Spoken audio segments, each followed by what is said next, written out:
হযরত ইব্রাহিম আলাইহিস সালাম আল্লাহ পাক রব্বুল আলামিনের কাছে নত স্বীকার করলো, আনুগত্য প্রকাশ করলো আর জানায়া দিল, সাত আসমান সাত জমিনের মালিক, আসমান জমিন চন্দ্র সূর্য গ্রহ নক্ষত্র সৃষ্টিকারী সেই মহান আল্লাহ, আমি ইব্রাহিম আপনার আনুগত্য পোষণ করলাম। আল্লাহ পাক রব্বুল আলামিন ইব্রাহিম আলাইহিস সালামের আনুগত্যকে জোরদার করার জন্য, পাকাপোক্ত করার জন্য ইব্রাহিম আলাইহিস সালামকে আল্লাহ পাক রব্বুল আলামিন নির্দেশ দিলেন, তুমি যেই তোমার স্ত্রী সন্তানকে মরুভূমির ভিতরে রেখে এসেছিলে, দীর্ঘ কয়েক বছর পার হয়ে গেছে, এখন তোমার সন্তান মোটামুটি তোমার সাথে চলার মতো, কাজ করার মতো বড় হয়েছে।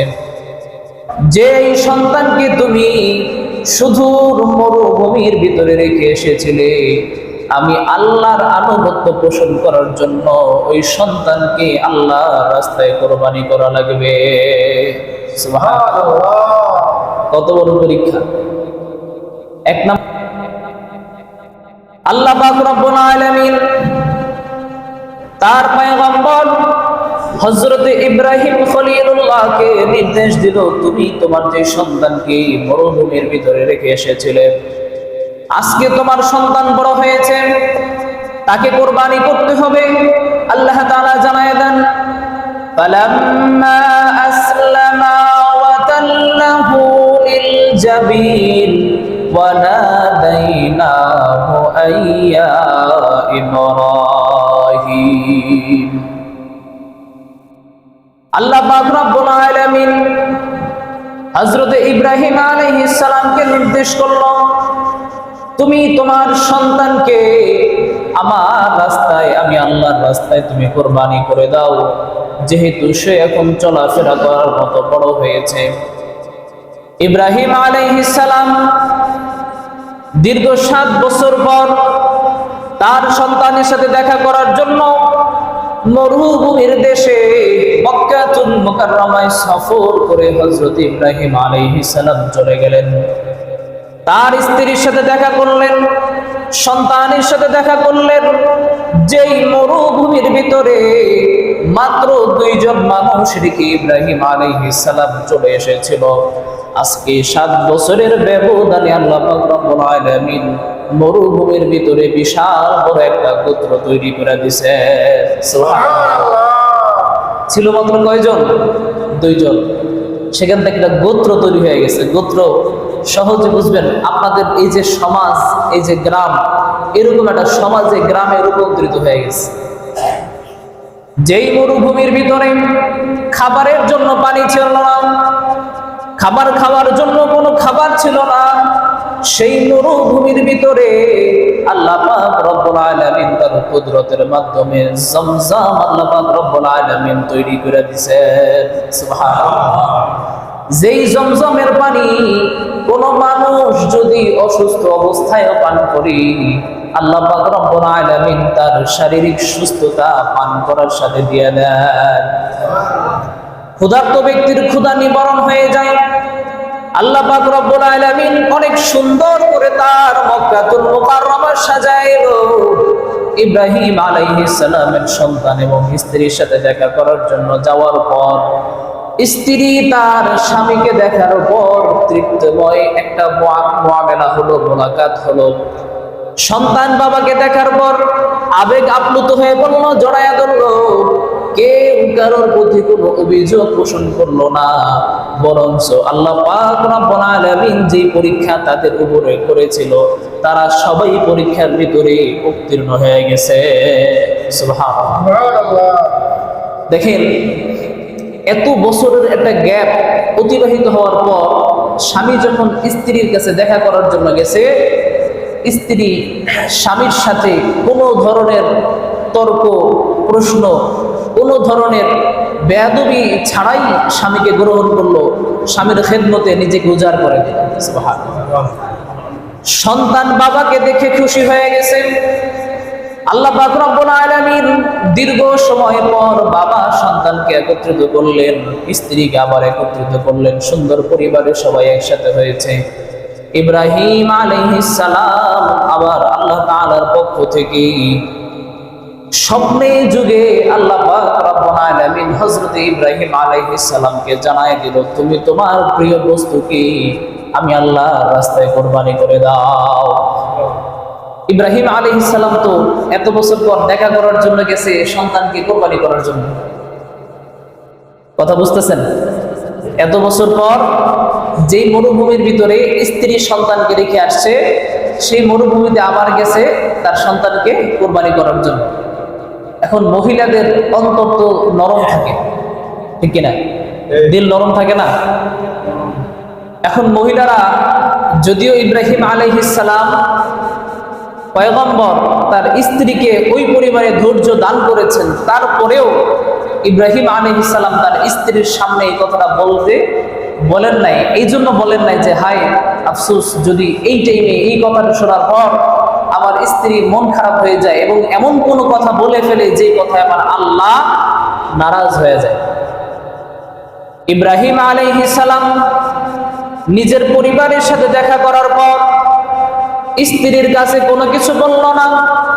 সন্তানকে নিয়ে ঘুরতে যাওয়ার বাহানায় সন্তানকে নিয়ে ইব্রাহিম আলাইহিস সালাম ঘর থেকে বের হইল। সন্তান ও বাবার সাথে ঘুরতে যাওয়ার জন্য মন খুশি বের হয়ে গেল। দীর্ঘ বছর পর, জন্মের পর আমি আমার বাবাকে কাছে পাই নাই।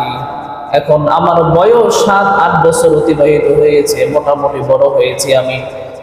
আমার বাবার সাথে দেখা হয়েছে। বাবা বলল, চলো আমরা দুজন ঘুরে আসি। সন্তান তো খুশি মনে বাবার সাথে ঘুরতে যাওয়ার জন্য বের হয়ে গেছে।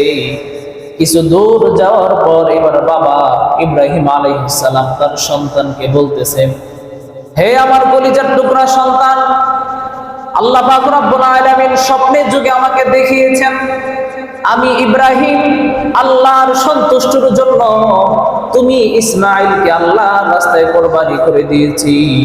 এই বিষয়ে তোমার মতামত কি? ইব্রাহিম আলাইহিস সালাম সন্তানকে বলতেছে, আল্লাহ তাআলা আমাকে স্বপ্ন যুগে দেখিয়েছেন। স্বপ্নের যুগে পয়গম্বরদের স্বপ্ন হচ্ছে ওহী, তারা স্বপ্ন দেখলেও সেটা কি হয়? ওহী হয়। আল্লাহ তাআলা স্বপ্ন যুগে আমাকে বলেছেন, তোমার সবচেয়ে প্রিয় বস্তুটাকে কুরবানি করে দাও। আমার সবচেয়ে প্রিয় হচ্ছে তুমি। এই পৃথিবীর মধ্যে তোমার চেয়ে প্রিয় আমার আর কোনো কিছু নাই। এজন্য আমি তোমাকে আল্লাহর রাস্তায় কুরবানি করতে চাই। তোমার অভিমত কি? তুমি কি বলো এই বিষয়ে? ইব্রাহিম আলাইহিস সালাম যদি সন্তানের কাছে অনুমতি না নিত কোনো অসুবিধা হইতো না। আল্লাহ তাআলার নির্দেশ পালন করার জন্য দুনিয়ার কারো কাছে অনুমতি নেওয়ার প্রয়োজন আছে? কি বলেন? প্রয়োজন আছে? দুনিয়াতে কারো অনুমতি নেওয়ার প্রয়োজন নাই, কারণ নির্দেশ যিনি করেছেন তিনি হচ্ছেন আমার আল্লাহ। অতএব আল্লাহর দ্বীন, আল্লাহর আইন, আল্লাহ তাআলার চাওয়া দুনিয়ায় বাস্তবায়ন করার জন্য দুনিয়ার কোনো মানুষের অনুমতির প্রয়োজন হয় না। তবুও ইব্রাহিম আলাইহিস সালাম সন্তানের কাছে জিজ্ঞেস করলো, কারণ তিনি দোয়া করেছিল, রব্বি হাবলি মিনাস সালিহিন, আয় আল্লাহ তাআলা আপনি আমাকে নেককার সন্তান দান করেন। সালিহিন, সুন্দর নেককার সন্তান আপনি আমাকে দান করেন। ইব্রাহিম আলাইহিস সালাম তার সন্তানকে পরীক্ষা করার জন্য প্রশ্ন করলো, আমার সন্তান কতটুকু নেককার, আল্লাহর রাস্তায় কুরবানি হওয়ার জন্য, আল্লাহর রাস্তায় কুরবান হওয়ার জন্য কতটুকু সবর ধৈর্য আমার সন্তান নিজের ভিতরে রাখে। সুবহানাল্লাহ। ইব্রাহিম আলাইহিস সালাম সন্তানকে পরীক্ষা করার জন্য বুঝতে চাইল যে আমার সন্তান আসলে কতটুকু নেককার সন্তান হয়েছে, কতটুকু সৎ দুনিয়াতে হয়েছে, আল্লাহ ভীরু দুনিয়াতে হয়েছে। ইব্রাহিম আলাইহিস সালাম সন্তানকে এই কথা বলার পর হযরতে ইব্রাহিম ইসমাঈল আলাইহিস সালাম বলেন, হে আমার পিতা, আয় আব্বাজান, আল্লাহ পাক রব্বুল আলামিন আপনাকে যেই নির্দেশ দিয়েছেন বিনা দ্বিধায় কোনো প্রশ্ন ছাড়া কোনো চিন্তা ছাড়া আপনি আমাকে কুরবানি করার জন্য প্রস্তুত হয়ে যান। সাতাজিদুনি ইনশাআল্লাহু মিনাস সাবিরিন। ইসমাঈল আলাইহিস সালাম তার পিতাকে বলতেছে, হে আমার আব্বা জান, আল্লাহর আইন, আল্লাহ তাআলার ইচ্ছা দুনিয়ায় বাস্তবায়ন করার জন্য আপনি আমাকে কুরবানি করার জন্য প্রস্তুতি গ্রহণ করেন। নিশ্চয়ই অবশ্যই আমি ইসমাঈলকে আপনি ধৈর্যশীলদের অন্তর্ভুক্ত পাবেন। আল্লাহ পাক রব্বুল আলামিন যতটুকু ধৈর্য আমাকে দান করেছে, আমি সম্পূর্ণ ধৈর্য দিয়ে আল্লাহর রাস্তায় কুরবানি করার জন্য প্রস্তুত আছি। সুবহানাল্লাহ। কেমন সন্তান চিন্তা করেন। আমরা যদি আমাদের সন্তানদেরকে বলতাম যে আমি তোমাকে স্বপ্ন দেখেছি কুরবানি করব, আমার সন্তানদেরকে বললে, আপনার সন্তানদেরকে বললে তারা বলবে যে আমাকে দেখেন নাই, হয়তো অন্য কাউকে দেখছেন, ভুল স্বপ্ন দেখছেন, ঠিক কিনা? ওইরকম নেককার নিজেরা হইতে পারি নাই, যার জন্য নেককার সন্তানের মুখ থেকে নেক কথা, ভালো কথা আশা করাটাও বড় দুষ্কর।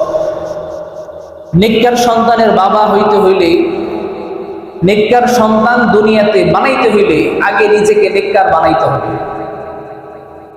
আপনি যদি মুমিন হন, আপনি যদি ভালো মানুষ হন, আপনি যদি দুনিয়াতে আল্লাহ তাআলা, আল্লাহর রাসূলের সন্তুষ্টি অর্জন করে চলতে পারেন, আপনার বংশধারায় যারা আসবে, আপনার ঔরস থেকে যারা আসবে, তারাও দুনিয়াতে নেককার সলিহিনদের অন্তর্ভুক্ত হবে।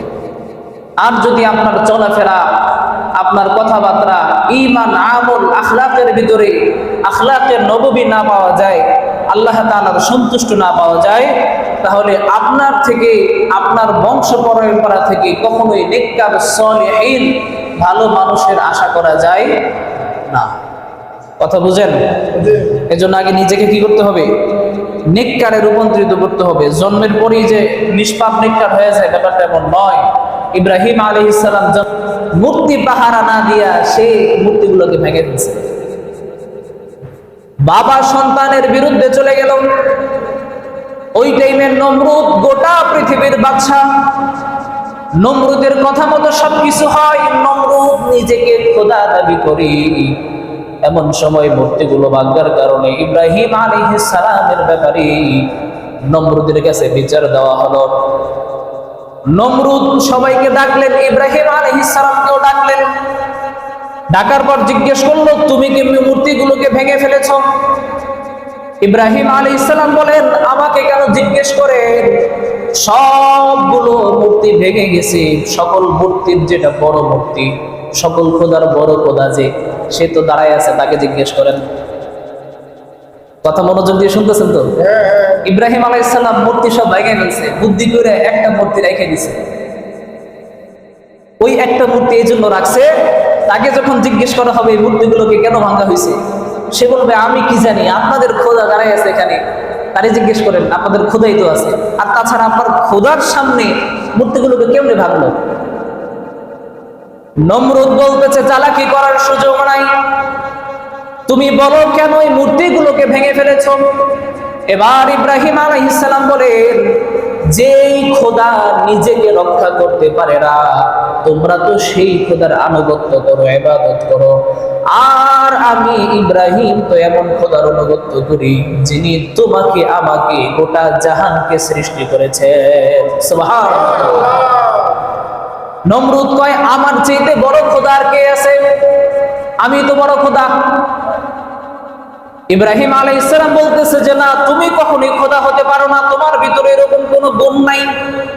নমরুদ বলতেছে, কেন, কি এমন গুণ তোমার খোদার ভিতরে আছে যেটা আমার মধ্যে নাই?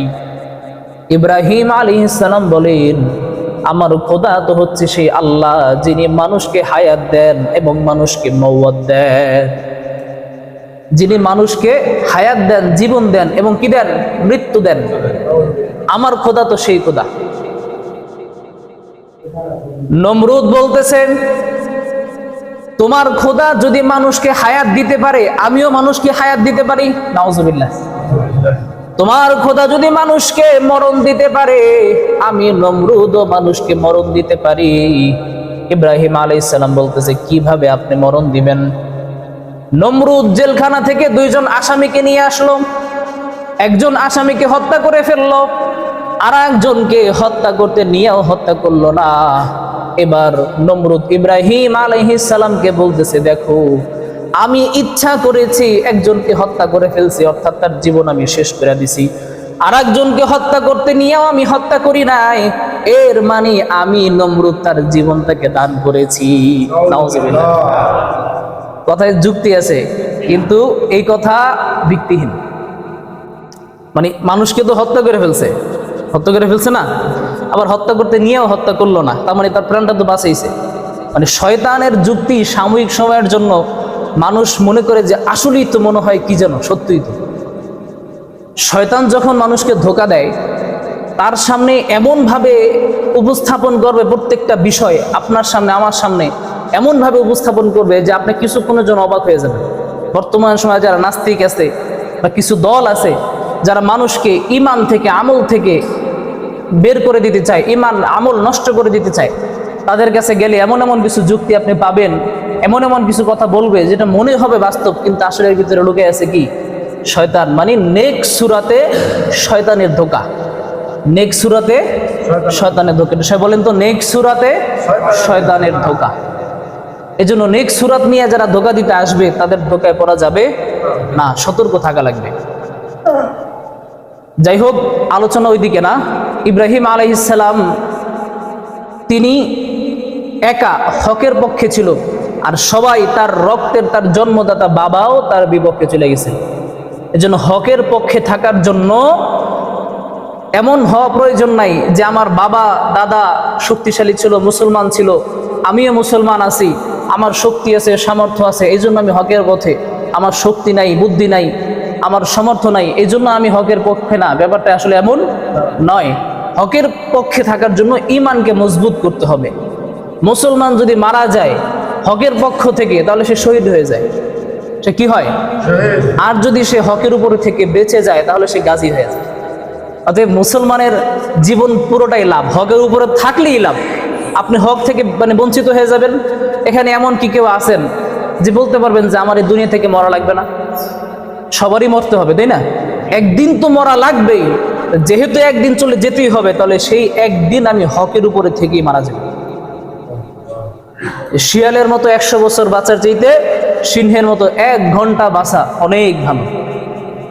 এজন্য হকের সঙ্গে কখনো আপোষ করা যাবে না, বাতিলের সাথে কখনো আপোষ চলবে না।